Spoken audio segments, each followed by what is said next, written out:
Hello everyone. Today's video is about the problems you might encounter in Japan if you have a tattoo.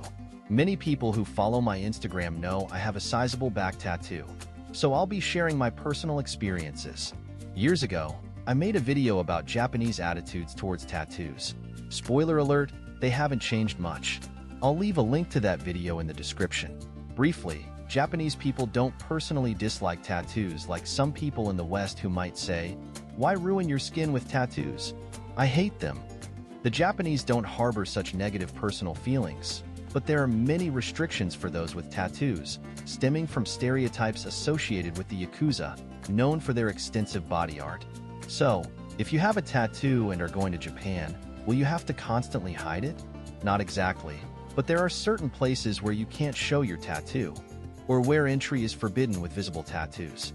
You can walk freely on the street, but not in Disneyland. Disneyland doesn't allow people in improper attire or with visible tattoos, even if it's a tattoo of your favorite Disney character. So, covering up your tattoo is advisable. Otherwise, you might spend 2 hours in line only to be turned away at the entrance. Another place you can't go with a tattoo, and many people have heard of this, is an onsen. Onsen are incredibly popular in Japan, and bathing is traditionally done naked. This already makes many foreigners uncomfortable, but even foreigners are not exempt from the rules. If you enter an onsen in a swimsuit or swimwear, the staff will tell you to remove it. I had a friend who went to an onsen in swim trunks. A Japanese man, an older gentleman, explained why you can't wear clothes in the onsen and convinced him to remove his trunks. My friend left the onsen enlightened about the custom and was quite happy after removing his swim trunks. If this doesn't bother you and you decide to visit a public onsen, you'll see a sign at the entrance stating the rules regarding tattoos. This usually refers to traditional Japanese-style tattoos, featuring designs like cherry blossoms and koi fish, as well as modern fashion tattoos. In recent years, due to the Olympics and the increased number of foreign tourists, many onsen are changing their rules and allowing entry to those with tattoos, but under specific conditions. You can enter a hot spring if you cover your tattoo with waterproof bandages. These special bandages are available on Amazon, match your skin tone, come in various sizes, and are designed for onsen so they won't peel off in the hot water. However, different onsen have different rules, so it's recommended to check beforehand. For instance, we recently featured an onsen in the city of Kanosawa on our Japanese channel, and it stated that you could enter with a tattoo if it could be covered with an 8 by 10 centimeters bandage. Another might require a larger bandage, perhaps 13 by 19 centimeters, which is the size I need for my tattoo. But if your tattoo is larger than a certain size, you won't be allowed entry. I personally prefer private onsen. Firstly, you can't go with a partner. You have separate male and female areas. Secondly, not all onsen accept people with tattoos, so I usually go to a kashikiri onsen, a rented private hot spring. You can rent a small hot spring for 30 minutes or an hour. It's not cheap, costing around $10 to $20 depending on the quality, but you don't have to worry about tattoos and you can go with your husband, partner, or family in swimsuits if you want. There are also websites listing onsen that allow tattoos. I will leave a link in the video description. Once, when I had just started a new job, my co-workers and I went to a public bathhouse with restaurants and massage services in Tokyo. It was nice, but tattoos weren't allowed. Before we went, I told them about my tattoo and that I might not be able to go with them, expecting them to be understanding. However, they insisted, leading to a stressful experience. Changing rooms lacked privacy, and staff constantly patrolled. My co-workers shielded me while I changed, providing a level of privacy. However, in the onsen itself, nudity is required, so I had to keep my tattoo covered with a towel until I was submerged in the water. It was a very stressful experience, and I wouldn't repeat it.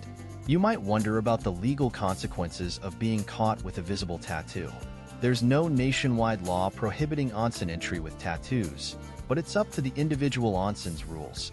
They might view it as a public order violation and could even call the police. Even if no legal action is taken, it's an unpleasant situation, requiring explanations and a likely ban from future visits. To avoid such issues, many public swimming pools and water parks also prohibit tattoos. I haven't yet found a single public pool that allows tattoos. Unlike onsen, However, many swimming pools and water parks allow tattoos if covered with a bandage. Many Japanese people with tattoos use long-sleeved shirts or full-body swimsuits to cover them. There are also rash guards, swim shirts for women. Because mine is only on my back, a tankini top is sufficient. If you see a Japanese person completely covered in a swimsuit or rash guard, they are likely hiding a tattoo. Some pools even suggest wearing rash guards without explaining why. Many beaches in Japan also have similar no tattoo signs, which I find confusing because many Japanese beaches are free. To be on the safe side, you can go to a secluded beach, or a rash guard will work. A fifth area that stresses me as someone living in Japan is gyms and sports clubs. Most sports clubs prohibit tattoos. I recently found a Japanese blogger who called several popular clubs in Tokyo to ask if membership was possible with a tattoo. I'll leave a link in the description for detailed answers. Many clubs refuse entry to those with tattoos, even if concealed.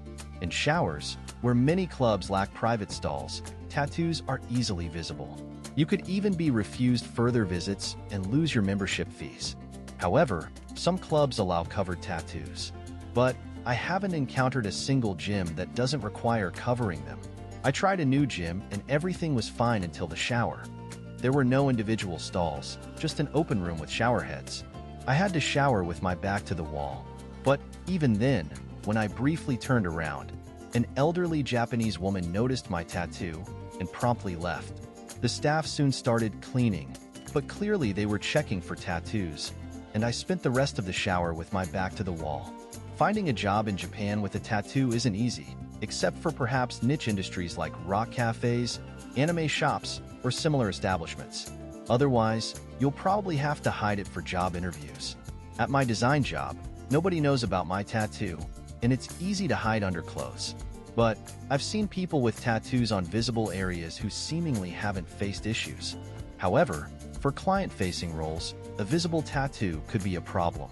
A friend who was a photographer and had a shoulder tattoo once had a client complain about seeing a hint of his tattoo through his white shirt. He had to deny having a tattoo, but eventually quit because it got too tedious. While access to onsen with covered tattoos is a breakthrough, it's a small but significant step towards abandoning outdated stereotypes. I hope for similar changes in gyms and sports clubs. I'll leave useful links in the video description, so check them out. Thanks for watching. Please like and subscribe. See you next time. Bye-bye.